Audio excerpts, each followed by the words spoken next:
The next time you need a haircut, think of the barbershop with a grand tradition. Williams Barbershop.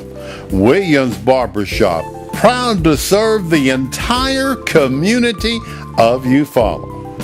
Come by to our new location, new facilities, and see what it's like to be treated in style at Williams Barbershop in the old JCPenney catalog store.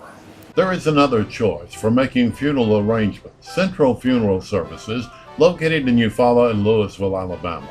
With one-of-a-kind staff, thrives on professionalism and meeting the unique needs of families with a wide variety of services.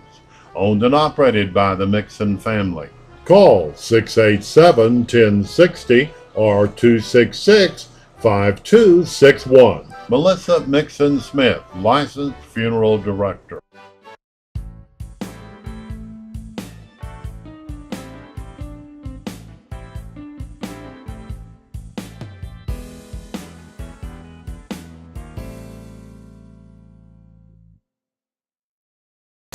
Good evening. You're watching Gumbo Live.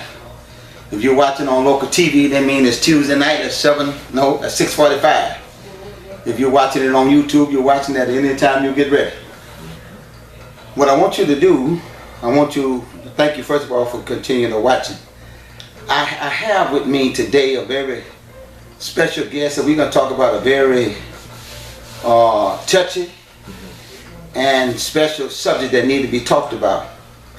And because we are on YouTube, I'm going to ask every coach, every parent, every athlete, if they would like to comment, that they would send their comments to 237 Daniel Place, Eufaula, Alabama. That's Eufaula, Eufaula, Alabama. And I want you to comment on this program. If you are local, you can just drop your comments off at the bread basket here in downtown Eufaula.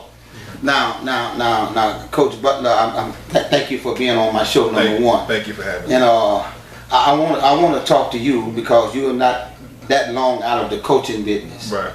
But most important, you got a son who's in college, who's an athlete. Right. And the next step from that would be pros. Exactly. And there's a lot of things that's going on now that I'm concerned about. We got a lot of our athletes, our black athletes, that's in trouble. Domestic violence, marijuana, all kind of drugs, and let me say this, Coach, as a statement, when I was growing up, I grew up in a single parent home. And the coach was everything. Coach was father, big brother, and everything. And as we go along, I want you to tell me if we have lost that. If we have lost that. And then, but anyway, once you tell our listening audience something about yourself, Coach, and then we'll come back. Okay. Then we'll come back and we'll continue this conversation. But tell our audience something about yourself. Thanks for having me on, Reverend Green. And I've coached sports for over 20 years. Coached football, middle school, high school level, been girls basketball coach, coached state championship teams, been around some great coaches, high school coaches, been around some great players, been around some young men and some young women who playing in the NFL right now, WNBA. So just coached around a lot of fantastic, not only young people but great coaches. Okay. Now, Coach, let me tell you something that I do on my program. You said so many things that trigger stuff in my mind. Gotcha. And a lot of times I cut you off. I'm not trying to be rude, but I'm trying to get the most of your time and my time. And I'll ask that you would give me at least 30 minutes. Okay. And I'm gonna try to put as much in those 30 minutes as I can. Gotcha. Okay. Now, how do these athletes go from being great athletes to third class citizens, for lack of a better way to say it? Wow. Where's the disconnect, Coach? As you see it now, I want to. That's a great question, because we got a lot of our and we have a lot of our African American athletes who are in trouble with the law, from domestic abuse to child abuse with Asian. Right. even with Jameis Winston down. Yeah, Florida State right. And you know, me having a son in college. Because let me say this to you. They are role models. Yes, sir. Whether they like it or not, Charles Barkley say they are not. Yeah. They are role models. They are because people in the community have nobody else to look to. Exactly. So go ahead, Coach. Right, and that's true, and they have to accept that. That's the responsibility that comes on being on CBS and ESPN. That comes with the territory. Now you have to take that responsibility to accept that as a young man, because you got a lot of little kids, a lot of young boys, black and white, Hispanic, all looking at them saying, I want to be the next Adrian Peterson. I want to be the next Ray Rice. I want to be the next Jameis Winston. Well, if they see their role model carrying themselves in this manner, and then they think in their minds, because it's not trained yet, it's not a mind that's able to make sound decisions. So now they saying, well, it's okay for me to stand up on the table and shout out obscenities. Right. It's okay for me to to beat my child to a point. Coach, I think spanking is a whole different thing. Yeah. And we'll talk about that later. Okay. But now help me with this. Help me understand, number one, the role of the coach. The role of the coach. Okay, the role of the home. Okay.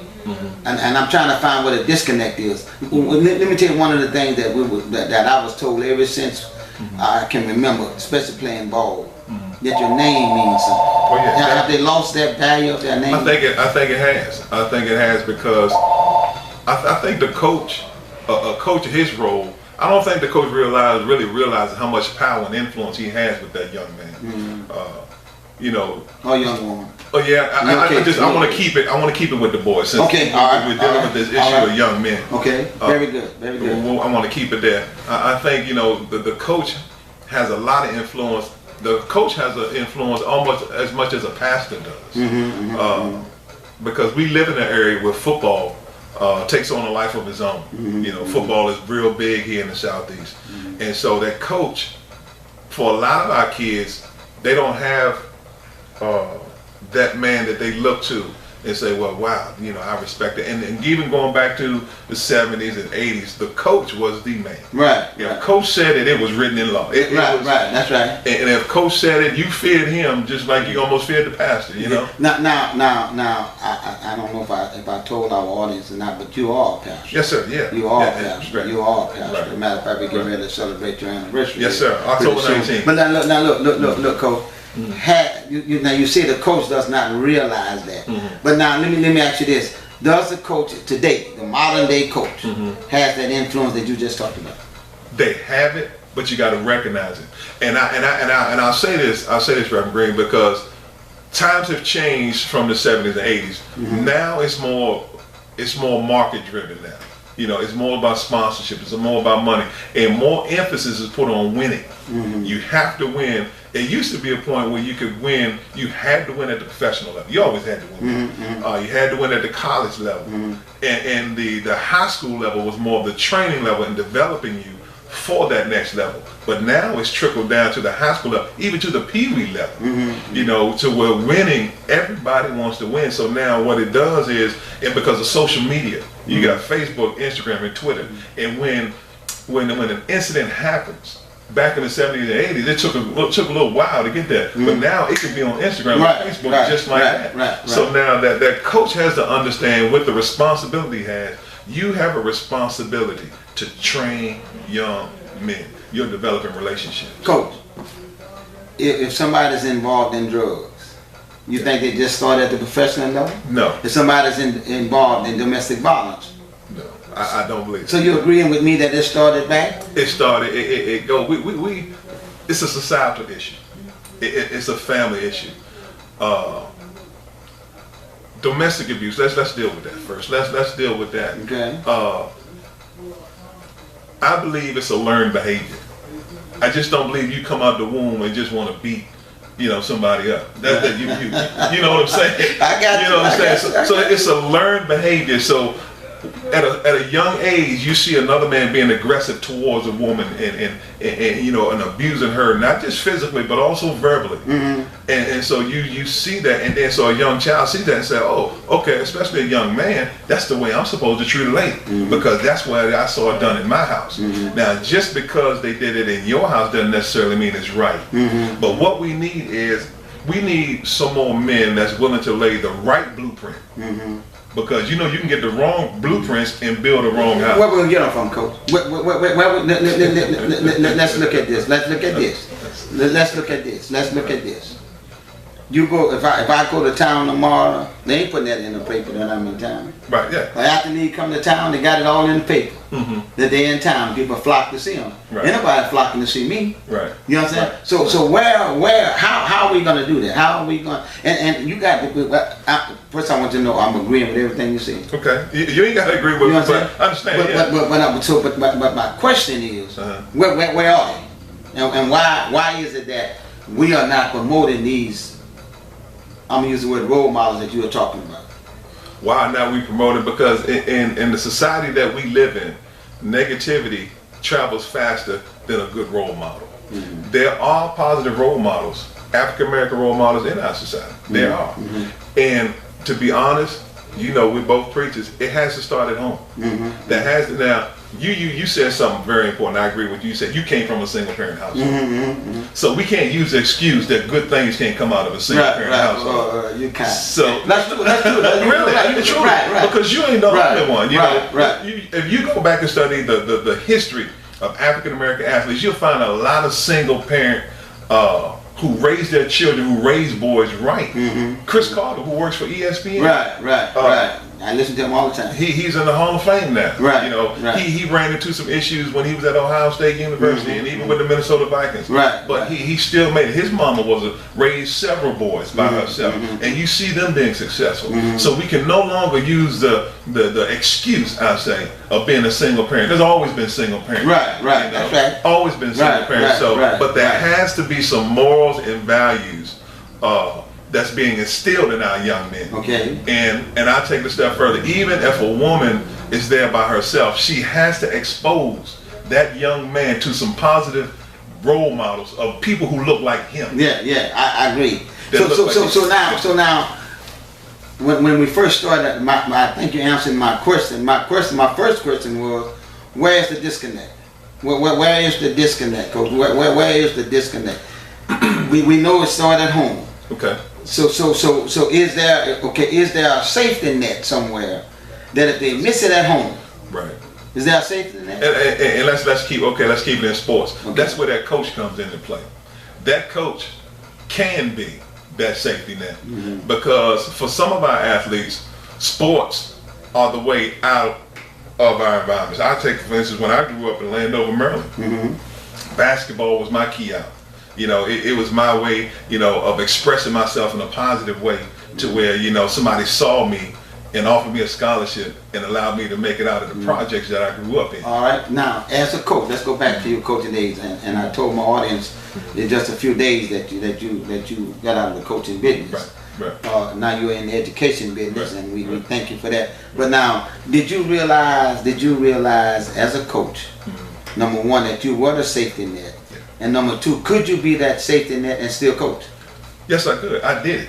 I've done it. You know, I recognized it, I accepted the fact that not only I was a coach, some days I had to be a counselor. Some days I had to be the uncle. Some days I had to be daddy. Some days I had to be the disciplinarian. Some days I had to be the encourager. You know, so all of that was wrapped in one. All of those things a coach can be if they accept that responsibility. Now, the great thing a coach can do, he can establish relationships with that family, with that single mother, or with grandmama, or with granddad, and even establishing relationships in the community. You know, helping, you know, saying, for instance, if you get some of these other entities to come in and say, well, you know, I'm trying to do a thing with young men and help them with their self-esteem. Bring in other people, pastors, vice presidents of companies, other men that look like them and say, look, one day football's going to run out. You got to have some character when you go before these interviews because like you said earlier, your name goes before you. Your name goes before you. So now if people say, well, Rick Butler, and here I am, and if I'm cutting the food, you know, and I'm abusing my wife, and when my football playing days are over, right. what company's going to want to hire me? Well, let's do this here because I kind of remember a lot of things that be said to me sometimes. And one of the things you said to me, Coach, sitting right here, now my viewers heard it, about winning. Okay? All right. Now the people, now let me ask you this here. And you can answer this. Right. When the people that hire you, all these things that you just said that you got to be, do they look at that? Do they look at the win and loss records? Honestly, Coach. They look at, can you win? Can you bring us a winner in town? But you also have to. You also have to look at what kind of character is this man going to bring to my program? Because once again, we're going back to name now. We're going back to a name. Okay. So when it comes to, am I winning? But not only am I winning, but what type of man are we hiring to represent our university, our college, our business? Do we want, even though he win, but he has no character? These things have to be demanded by those who are empowered. Okay. Now this is my question. In doing the hiring. Okay. They demand that of you. Right. They demand that of you. The people that's gonna hire you. Yes. They want you to have top character. I got you. But they will allow you to have junk people. Right. I understand. Because the win and loss. Right. Am I right with that? Right. And as a coach, you got to have players. You can have the best.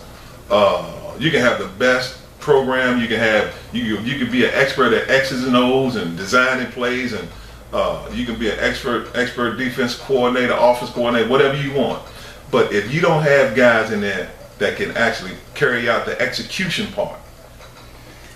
Okay, let's talk about that, Coach. Now, you laid the groundwork. Okay. All right. Okay.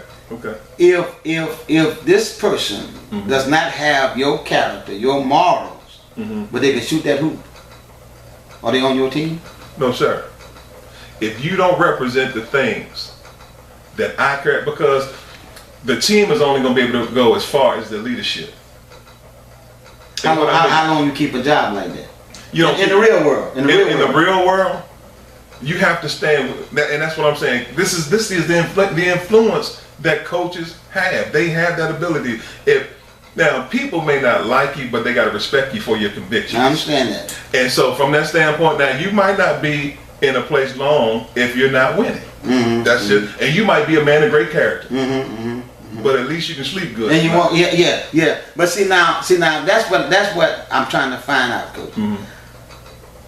I know, I remember when John Thompson got Alvin Iverson to go to Georgetown. Right. And Alvin Iverson has been some time in jail and all that kind of stuff. Got in a fight and they call him a thug. Yeah, remember those days. He kept that whole thing. If Alvin Iverson would not have been the ball player that he was, nobody would even touch him. But let me say this. Let me say this. Come on. I believe everybody deserves a second chance. Oh, I agree with you. I believe, and Iverson went to prison. John Thompson stuck with him, and I watched John Thompson back in the '80s when he had all those great teams, and Patrick Ewing and all the Wingates and all those guys. I agree with you. But this is my question. What about if he was just an average ball player? What about he was an AI with all that good skill and all that stuff? I don't think he would have took a chance on him. That's my point. And see, that's why I say it comes back to the house. There has to be some morals. There has to be somebody at that address saying, look, baby, you got to do it this way. You're going to do it this way. I'm going to demand it. So when me and you who are coaches, when we demand something of them, and say, look, you can't go in the cafeteria and stand up on the table and do that. And we hold them accountable. So accountability is something that's lacking. Take your coaching hat off. Okay. Take your coaching hat off. Sure will. And put your father hat on. Yeah. You got a son playing college ball right now. Yes, sir. And matter of fact, ever since I know sports, the quarterback Yeah. Is the most popular person on the team. Sure is. Whether they see any playing time or not, when they put QB behind their name. Yeah. All right? Exactly. Your son is a quarterback in a historical black college. Yes, sir. All right? And I want to emphasize historical. Let me say this to you. Let me say this to you. It hurts me and it troubles me that every time I turn on the TV, on the sports channel, I see black athletes bothers me too. in trouble. Okay? Yeah. Now as a father of a college quarterback, all right? What do you do? How you handle that? How you handle that? If it were my son, if Ray Rice were my son, we're not gonna talk about it. Let's talk about Ray Rice. Yeah, I wasn't a good example. Okay. Let's talk about the hardy guy. Right. At Carolina. But Right, even if it was Jameis Winston. Right. Let's talk about Jameis Winston. Okay. That's college. Okay. Well, let's keep it there. Okay. Let's say since my son's in college, Jameis Winston's in college. Let's keep it there. Me personally, I would took him off the team because once again, that's your name. Because now think about this: every time they hear Jameis Winston, what are they thinking about? Yeah. You know what I'm saying? Yeah. And being the QB, like you said, you are the leader of that team. You're an extension of that coach on the field. Right. Matter of fact, they let you do a thing called audible, where you can actually change the play that the coach gives you based on what you see the defense doing. So that requires some trust, a trust factor. You are a leader of men.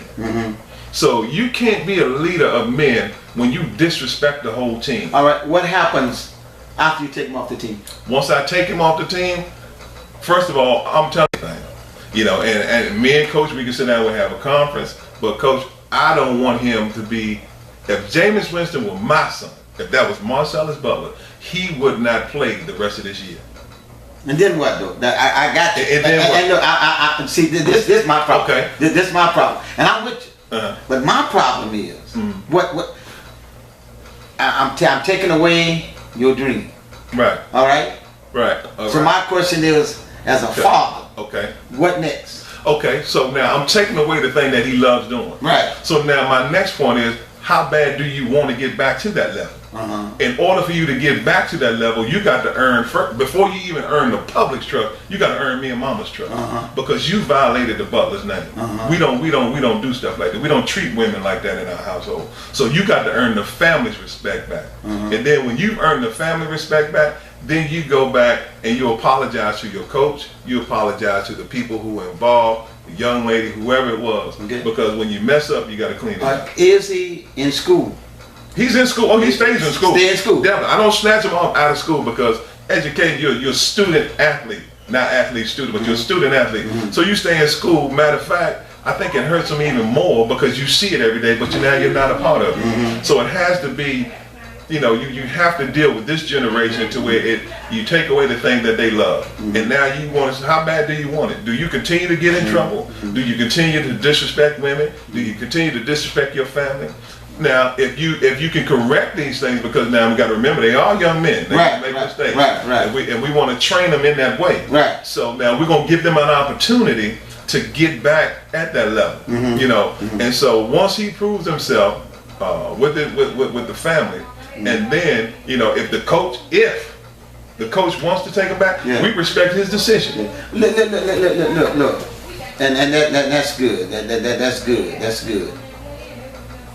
This is where I want. This is where I want to go. This is where I want to go now. This is where I want to go now. Somewhere the ball is being dropped. Let me tell you what I've seen, and that has not changed very much. We'll say student athlete, but we put more emphasis on the athlete part than the student part. I've seen times that we didn't have to go to school. If you played ball and you was good enough, they'd pick you up on game night. You know what I'm saying? But now, and I still see that now. I still see that now. I still see the emphasis being put on athlete and not the student part. And somewhere the ball is being dropped, Coach. The ball is being dropped. And that's where I think, going back, you said if you miss, a coach will come by and see that and that's what I was talking about earlier. A coach has to develop a relationship with that child where, if that child lives in the projects, take him home, pick him up, get to know the family. Back in our day, the coach knew us, knew Yeah, mom, that's right. knew everybody. That's right. I remember hearing stories of Eddie Robinson when he was at Grambling. He would go around and knock on doors at 6 o'clock in the morning, make sure get up. That's right. He would do this dressed in a tie, and Grambling attire, going around and getting his players up. So that developed a relationship, and those guys like Doug Williams and all those other guys that came. We filming in here. Go ahead, Coach. But I think the aspect, the disconnect has been, I believe, from the coach and player. And no disrespect to the coach, but coach because of the winning, the W's, because the emphasis has been on putting W's in place. The head coach has taken on almost a dual role of having to be a sponsor for his program and also the head coach. And that's why it's so important that you have good assistants who can help you out in that area. And you have to develop relationships with these young men. You have to. It's crucial. Look, it's crucial. I think that's what the disconnect is. All right, but look, do you think that we give them special privilege too soon? Give who? The athletes? Because Superstar athletes? You start down here, Pee Wee. Right. And so by the time they get to pro, they think they're They're entitled. prima donnas. Yeah. So you think we giving them privilege too soon? That's what we do. Yeah, because now you got guys committing to LSU in the 8th grade. Yeah. So what you gonna tell him when he go out on the football field? Because he's 6'2", and he's smart enough to go to LSU. Yeah, and smart enough already in the 8th grade to go to LSU or Alabama. So we create prima donnas in middle school. Yeah, it used to be, and I've talked to a college coach recently, and you could probably help this too. There used to be a dorm just for athletes. Yeah. Just for athletes, man. They had their own place to live, their own place to eat. And that's some universities are. They're still like that. They're still like that. Alabama. When you go to your bigger schools, they have dorms. I know Alabama, for instance, because my son goes to Stillman and Tuscaloosa, and University of Alabama's right down the street. Down the street. They have their whole athletic dorm just for athletes, just for football players. So they still have that. So that's still there. But what you have is, I got to put emphasis on recruiting, and because during the recruiting process, that's when coaches develop relationships, not just with that child, but they develop it with the parents, with the family. They actually come in and make home visits like we doing here, sitting down on the couch and saying, "Look, we're gonna do this for your son." Making promises, and some of them lie, and some of them tell the truth. And so, but somewhere somebody has made a connect. When you was talking about the disconnect, the one that gets that top athlete, they made a connection somewhere that can make them realize that, hey, your football dreams may be over, but your education is more important. You might be a 5-star athlete today, but you can tear your knee up, or you can mess your body up, and then people forget about it. So we have to put more emphasis on developing relationships between coaching staffs and families, and I think once we do that, the trust factor has got to be. Now, all that, Coach, is good, and I'd be crazy. You watching Gumbo live with Coach Butler, and again, I tell you, if you got any questions, comments for this program, you drop it off at the bread basket if you're local. And if you're not watching us on YouTube, then you just send your comments all your questions to 237 Daniel Place, and you follow Alabama. That's EUFAULA. But look, Coach, if you don't give that athlete privilege, if you don't treat that athlete like he's something special, you're not gonna get that athlete. Well, I agree and I disagree. Okay. Because some athletes want to be treated like the rest of them. They want to be treated. They want to be held. And I think this is where Nick Saban does a good job.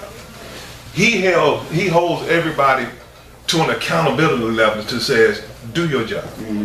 If it's from your top athlete to the training, to the guy that's wrapping ankles, do your job. Now when you do your job, and now what happens is everybody in their leadership roles, they hold each other accountable. So now if that superstar is not doing his responsibility, there's somebody behind him waiting to do his job. So, and then if that trainer is not wrapping ankles properly, then there's somebody behind him. There has to be an accountability factor where everybody from the superstar I to agree. the no star. I agree. Now, this is what I want. This is what, and I agree with you. But now, what for the little time we got left, and I know, and I appreciate your time, and I know you got somewhere to go. Right. But listen to this. Does accountability start and stop on the field? Does it start and stop as a team? No. When you look at all great organizations, accountability starts at the top. Let's look at colleges and universities. You got to have great presidents. You got to have great vice presidents, on down to the athletic director, on down to the head coach, down to it's a trickle. What about that young man? I understand that system and accountability. Let me give you a prime example. They said this was the great debate. Florida State said they're gonna pay somebody to follow Jameis Winston, keep him out of trouble. You agree with that? Yeah or no? How they gonna? You can't keep nobody out of trouble. First of all, if a person want to do something, they're gonna do it. If you gonna spy on me, I'm gonna find a way to get away from you. Let's talk about the principle. Let's talk about that. I understand that. Do you agree that they should take some extra measures with the hold them? I use it like this, and you use the word accountability. Should we take extra measures to hold them accountable? Should somebody have been with Jameis Winston and say, man, look, you got to pay for those crab legs? No, I don't. I don't. And I understand, he Heisman Trophy winner, all spotlight. But going back to what you said earlier, okay, some responsibility has to fall back on that young man. You got to realize what you have at stake here. Okay. He has the potential probably to be the #1 overall draft pick. Okay. #1. So now, 19, 18, however old he is, you got to get it together now. That's when it comes in. That's where the coach comes in. Son, look, said it, come in my office. It's me, you. I bring his family in, whatever.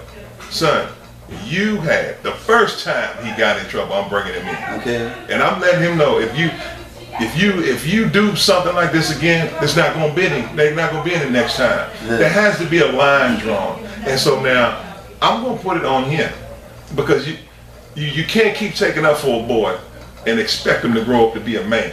So there has to be some responsibility on him. Son, you're about to blow millions of dollars to change your family's generation lives. Now, are you willing to do this for crab legs or for some other incidents, for standing up on it? Now, son, you have to take responsibility for. That's what we're talking about, a babysitting service. You're gonna have somebody monitor him. No, you don't do that. Look. You're watching Gumbo live with Coach Rick Bucket. Coach, we have to come back on this. Yeah, because I want to talk about this responsibility thing. Yeah. How far it goes. Yeah. You understand what I'm saying? How far it goes. Yeah. You know what I'm saying? And you said something a while ago. You talked about second chance. Yeah, I believe You that. know, how many second chances do we give a person? We got a lot to discuss about the athlete league and black athlete league, and about black males in general. You understand what I'm saying? Exactly. Yeah. That's just one incident. When people see, especially domestic violence. Oh yeah. Yeah. You know what I'm saying? Yeah. That hurt all of us. That hurt every black male in America. It makes a whole African American community look bad. Right. And we're not like that. That's right. We're not like that. You know, people already holding their purse when you go on the elevator with them. Exactly. That's right. They move to the other side, or even walk to the other side. Right. You're already doing that, and it's not helping. Exactly. So we got a lot to talk about, and I would appreciate if we get a chance to. Yeah, we'll come do it again. Come back and talk about this again. We'll do it again. I really appreciate your time. I really do. Okay. Y'all know I'm not at my regular studio. I want to thank Mr. James Thomas for allowing us to come here. We are at his place today doing this. But you're watching Gumbo Live, and again, I want you to comment on this program. And I want you to know in the future, I got Jerry Smithhart set up. I'm going to interview Jerry Smithhart. I got the homecoming queen of Eufaula High School, and I'm going to interview her, and we're going to find out the ins and outs of how you become a homecoming queen and all that kind of stuff. That's So I got her coming, and so I want you to keep watching. Your job is to keep watching. And if you got any suggestion about somebody that you would like for me to interview, just drop it off. Again, if you're going to send it in by mail, 238. What did I say? 237. 237. 237 Daniel Play. Or you can drop it off by the bread basket. You're watching Gumbo Live. Thank you very much.